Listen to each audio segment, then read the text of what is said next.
Okay, thank you again, everybody, for joining us today on this episode of the webinar. This is episode number 3 of the webinar.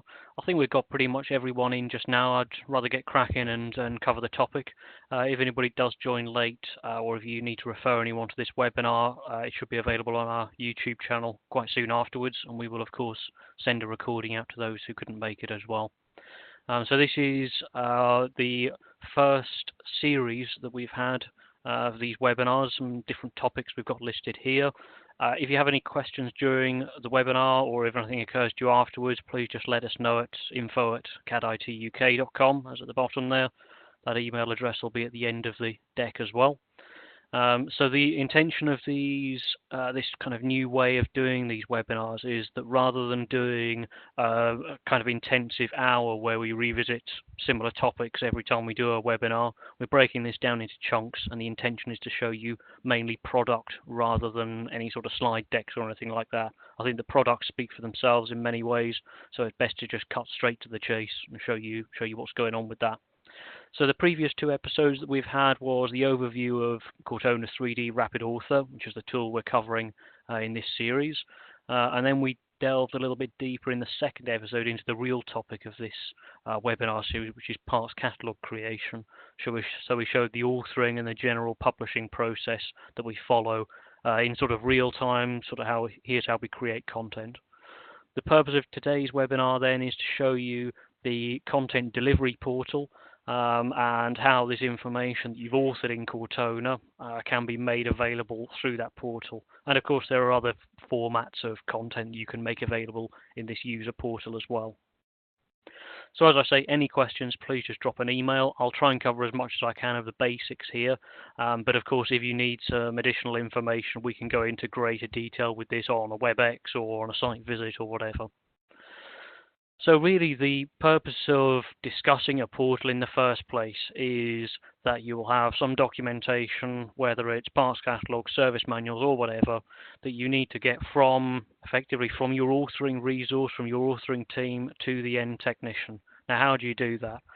You ask most customers or most companies how they do that, and the initial starting point will always be, well, we send paper manuals, or we dispatch them on CD, or we make them available for download. And those are all very well and good in themselves, except that they have complications when it comes to update, making sure that people are running on the latest versions of documentation, making sure they're even accessing the correct documentation for their machine, vehicle, airframe, whatever it is.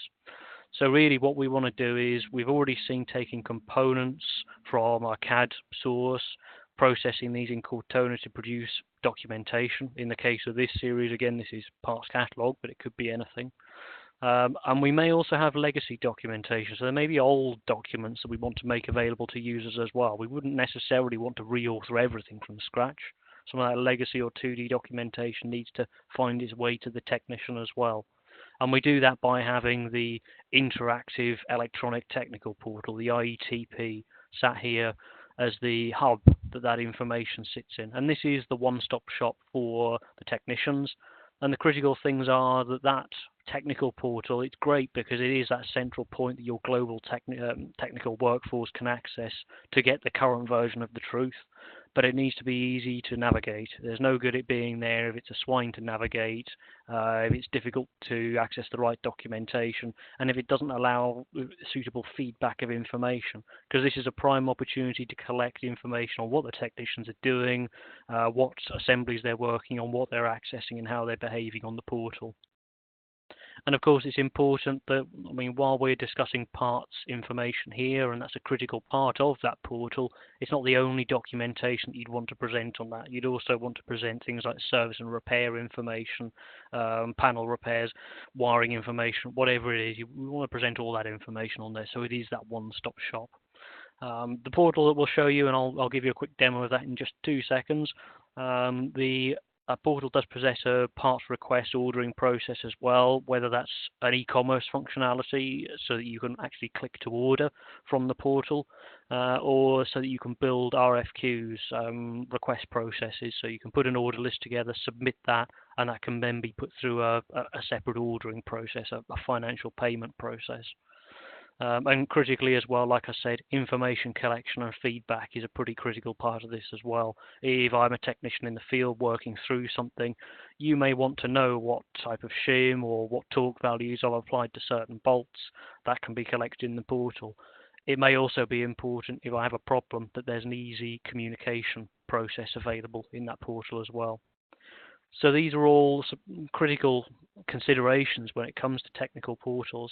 Now what I'd like to show you now is from a user's perspective, and I'm logged in a couple of times here, so I'm just gonna bring over my screen here. I'm logged in as my colleague Bill here, and this is user's perspective of the portal. So this is I've logged in as Bill and I want to go and access some components here. So we can see there's lots of options down the left here. I can search for parts. I've got my RFQ functionality here. But here I've also got the structure for the products that I have access to. I only have access as Bill to F500 to F700 products. Anything else is closed book to me. In fact, sorry, I was just waiting. The system logged me out there. So if we go into F500, we see here that we have access to a product structure of sorts. I can go into interior assembly, for example, and see that there's the breakdown of the system and subsystem. If I click on the top level, just on F500, we have what can be a better way of navigating content than the old-fashioned structural view. We've got the 3D view of the product, which allows me to interpret what section I want to navigate into based upon its 3D representation. So if I'm interested in powertrain assembly, for example, I just hover on that. I can zoom in and out. This is Cortona content again that produces this navigation system. I just hover on the system, I click on it, and that then goes down to the subsystem, which we see here is powertrain. And then we can go further down to things like the fuel system. And as usual with Cortona content, I can zoom in, I can pick the components that I want. I've got the exploded views that I need to order. And to order, all I do is select the part, make sure I've got the right part, and then I double click on it. And then we can add those parts to the basket. So I say add to RFQ, and that is now in my basket and ready to process as an order. Okay, so it's pretty intuitive. It's nice and easy to navigate down to the system that I require, and it's nice and easy to get to that ordering process. It's point and click operation, and ultimately that's what we want to serve to the technician. We want to make their life easy. There's no point in me presenting all the other products to Bill because he's not purchased any of them or he's not authorized to service them. Let's just present the products and the variants that Bill has access to or that Bill has purchased as an end user. Okay, so that's a very quick overview of the output of the portal. What I'd like to dig into a little bit now is that process of that's great once the content's there, but how do we get from Cortona content to it being on the technical portal? So in the last webinar, we did produce some Cortona content. I'm going to spring back to that, and we're going to use that as our base here. But one critical thing to consider is what format we're publishing to. And actually what I'm going to do is we'll load that project up, but I'm going to change its specification. I'm going to load it in a specification that's meant for the portal. This will allow me to add metadata to the project, which will define who can access it. It'll define its variants, whether it's an F500, an F700, that kind of thing. And then we just publish it as a new package. We then upload it, which is simply a case of if it's not already, we put it in a zip file. We click the upload button on the portal as an admin person, obviously, and then we can verify and release. There's a staged release process here that you'll see. Now, the navigation that you saw on the left-hand side, that structural navigation, that's created automatically by the portal when we upload these projects. We can also add the 3D navigation by uploading a separate Cortona package, but I'm not going to focus on that today. We're going to stick to this structured tree navigation that will be created. So let's go ahead and run through that then. So let's bring the project up. This is the project that we created in that last episode, with one exception is in the last episode we only went this far. We created this casing view. We've now created this backplate page here now as well, so another disassembly of the content. And as I said, what we need to do is we need to open it in a new specification. So I'm going to say open as, and I'm going to open it as a portal IPC specification. We get some cautions on the screen. Don't worry about them, they are just cautions. And then we want to go ahead and add that project level metadata. So for example, for the system, I'm going to go ahead and enter powertrain into there, because that's the section that I want it to exist under. Under the description, I'm just going to call this an auxiliary pump. The client I'm going to put down as MSA, because I know that's the client base that Bill belongs to, or that his collection of users belong to. The model, we're going to stick this under F700. And in the subsystem, I'm just going to put in auxiliary pump to that as well, just to categorize it further. So that information is saved now. Now I'm going to go ahead and save that project with a specific name. Usually your naming convention of projects will always conform to some form of a standard. And that's all I'm doing here is I'm saying this is a portal project, it's an MSA 700, and it's the auxiliary pump IPC. So I'm going to go ahead and save that project, and finally we're going to go ahead and publish that again to a subfolder here with the same structure on it. We'll OK that, and that publishing is now completed. Now what's published out here is the same as we've seen before. So you saw this in the last episode. We get all these files that represent the interactive content. But now, because I'm publishing on the portal specification, we also get this zip package, which is what goes up to the portal. So let's go ahead and upload it then. So I'm going to go not as Bill Barnes this time, because he's the user. I'm going to load up my user account here. So in this web browser now, I'm logged in as myself, as Mark Salmon.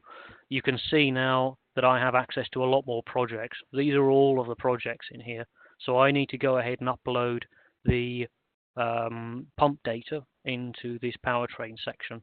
But I don't need to navigate down to it. All I need to do here, and again, I have been logged out, so let me just log back in here. All I need to do is go down to the upload function. We say choose. We navigate to the directory, select the zip file, and we go ahead and click upload. So now this has confirmed that we've uploaded this project to MSA F700 powertrain auxiliary pump. If I'm happy with that, I can go ahead and click proceed, and that then makes that available on the system. We can see now if I navigate as an admin down F700 to powertrain, we can see it exists within there. And indeed, if I go back over to Bill's account here, if I go into F700, let's use the 3D navigation here.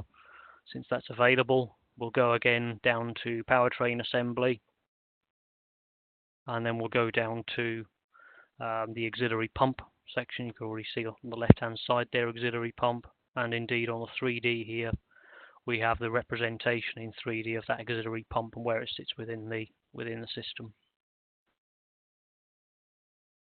So if I click on that, we then get the parts catalog that was created in the last webinar, again with those additions of that backplate explosion as well.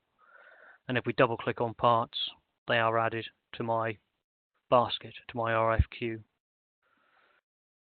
Now there is a lot more function in this portal. Obviously I can't cover all of this functionality in the space of this webinar because we're running out of time at the moment, but in the RFQ now I can see that I've got 2 parts in here already saved, and all I need to do to order is go ahead and do the submit function at the bottom there. And this is how we can navigate through and select any of the wiring diagrams, any of the service process, anything that's stored within the portal. And in fact, I believe under the F500 we have, yeah, you see here, fuel system and fuel system wiring diagrams. I should be able to go ahead and load that, and you'll be able to see the interactive wiring diagram for this system as well. And this is just demo content in here, so it's not actually the fuel system content. Clearly, if I interact with the scene, we're going to get representation in the wiring diagram of the component highlighted, in the 3D highlighted, and in the parts list table highlighted as well. Okay. So as an introduction to the portal system, that's about all I really wanted to show you today from an operational perspective. It allows you to upload, to manage content and also the users and the access they have to content. It can be deployed on a global basis as well. So really the benefits come in three different sections. From the authoring perspective, it's really fast to release, it's really fast to update, and it's easy to restrict access to products. Bill can see that content because he has access to F700, whereas another user won't be able to because they've not been given that kind of access. From the technician's perspective, there's now this global resource that they can access that they know everybody else is accessing, and it's the single point of the truth. There's no more of this, do I know if I've got the right files downloaded and saved? Do I have the right version of the printed manual? None of that. You just go to the online resource for it. It's easy and fast navigation, and what we didn't show in this demo as well was filtering to specific variants. So automotive's a great example. Do I require the left-hand drive or the right-hand drive version? Now we could automatically filter that by region. I'm in the UK, I have a UK IP address, so we could automatically filter it.